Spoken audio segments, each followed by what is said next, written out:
volgende video gaan ek vir jou verduidelik wat gebeur as 'n speler uit sy beurttyd rol.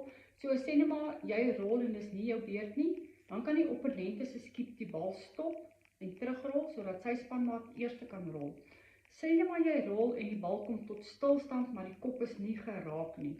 Dan kan jy die skiep een van twee keuses. Sy kan of die bal terugstuur sodat haar spanmaat eers kan rol, of sy kan die bal net daar los, dan kan haar spanmaat 2 balle agter mekaar rol.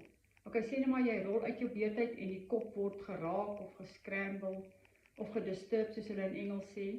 Dan het die skiep een van 3 keuses. Sy kan of die kop regpak en die bal terugstuur dat haar spanmaat rol, of sy kan die kop net so los dat haar spanmaat 2 balle agter mekaar rol, of sy kan die kop dood verklaar. Sê nou maar, jy rol uit jou beurttyd en jou spanmaat rol ook uit haar beurttyd. Dan kan daar niks meer gedoen word nie. Die kop kan nie dood verklaar word nie, geen balle kan teruggestuur word nie. Dan moet daai skof klaar gespeel word in die verkeerde volgorde en die volgende kop dan reg gespeel word. So gaan lees gerus op bladsy 63 in die reëlboek.